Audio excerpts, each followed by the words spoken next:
Hein, je le leur dis. Hein. Généralement, c'est les mêmes aussi qui sont hostiles au 19 mars. Ben, comme ça, vous ne serez pas déçus. Hein. Vous aurez le 19 mars grâce à votre absence de vote ou à un vote malencontreux. Toujours bien de rappeler un certain nombre d'évidences, parce que quand c'est trop tard, c'est trop tard. Et puis, quand je dis ça, bon, j'ai découvert qu'il fallait être vigilant surtout, que les attaques étaient multiples. Et l'exemple d'il y a un an,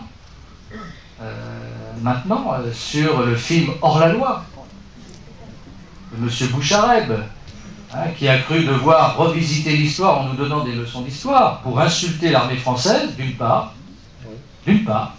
je pèse mes mots, insulter l'armée française, comparé dans le film à la Waffen-SS, ni plus ni moins.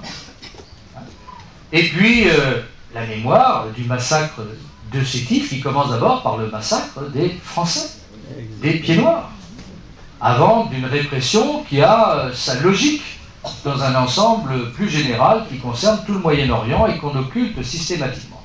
Je suis monté tout seul au créneau sur cette affaire.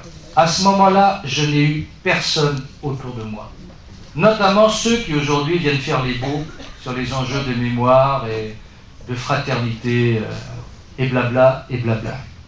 C'est moi qui ai débusqué le lièvre, d'ailleurs on me l'a bien reproché puisque je l'ai fait avant de voir le film.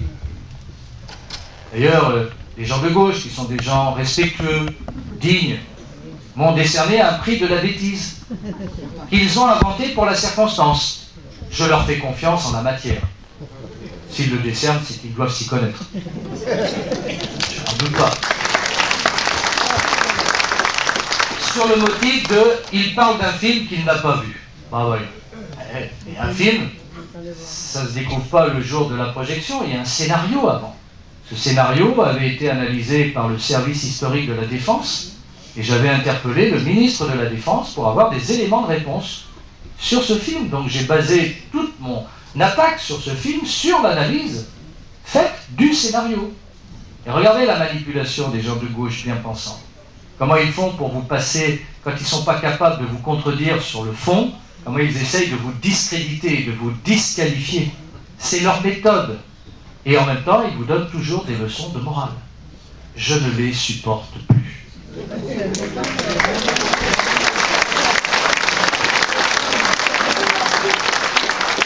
Et ils ne me feront jamais plier. Parce que j'ai du répondant en la matière. Et donc, nous avons évité le pire, c'est que ce film financé avec de l'argent français, de chaînes publiques ou privées, des fonds du cinéma qui tombent automatiquement du moment qu'on est connu, sans même regarder ce qu'on va faire. Ça c'est magnifique, le Centre national du cinéma, il ne regarde même pas le film, du moment que c'est bidule, hop, ça tombe. Jackpot. On a évité que ça soit la sélection française au Festival de Cannes.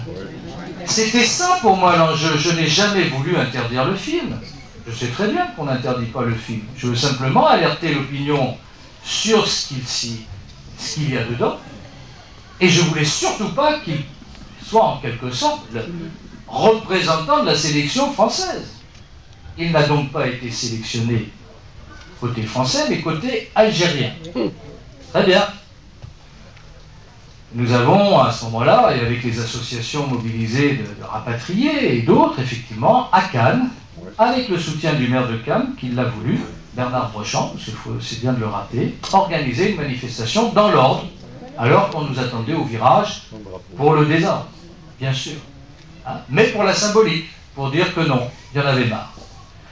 Quand je vous dis tout ça, c'est parce que moi qui ne suis pas né de l'autre côté de la Méditerranée, moi je suis né à Boulogne-Billancourt. Autant vous dire que c'est un autre milieu, Boulogne-Billancourt, c'est les usines Renault, c'est la classe ouvrière, hein, car je suis issu de ça, n'en déplaise aux bien-pensants de gauche. Je ne supporte pas la falsification de notre histoire. L'histoire de la France en Outre-mer, c'est notre histoire, c'est pas celle des Pieds Noirs, c'est pas celle des colons, c'est l'histoire de la France. Nous l'assumons pleinement, entièrement, et nous en sommes fiers. Et nous n'avons pas à rougir de tout ce que nous avons apporté là-bas. Bien sûr, sûr. On peut revisiter l'histoire. C'est Azouz Begag, dont le nom est déjà tout un programme, à lui tout seul, qui sur le plateau de la chaîne parlementaire me dit « Ah, moi, quand je suis né dans mon village, il n'y avait pas l'eau, il n'y avait pas l'électricité. Eh, pauvre pomme, dans la famille de ma mère en Normandie, il n'y avait pas l'eau non plus, on allait à la citerne. Il n'y avait pas non plus l'électricité encore, ça commençait juste à s'installer. On a eu l'eau courante début des années 60, fin des années 50. Qu'est-ce que tu nous chantes là ?» Alors ça l'a évidemment perturbé, hein, que je lui réponde c'est clairement, en disant « Mais qu'est-ce que vous nous chantez ?» Un air de misérabilisme où il faut pleurer. Donc tout ça, je ne le supporte plus et j'ai voulu donc tout naturellement bien marquer les choses. On me connaît dans mes engagements et sur ce que je crois de notre histoire. Mais pour le cas où certains auraient pu avoir un doute, j'ai voulu qu'effectivement ma suppléante soit née de l'autre côté de la Méditerranée, dans une région, dans un département comme le nôtre, où ils sont nombreux, où ils ont pu ici refaire leur vie, participer à la prospérité française des années 60, parce que moi je pense que les Pieds Noirs, non seulement, et malgré qu'ils n'aient pas toujours été bien accueillis, c'est le moins qu'on puisse dire, sauf à Nice, où Jean Médecin a fait ce qu'il fallait, mais sûrement pas à Marseille, où M. Defer voulait les rejeter à la mer,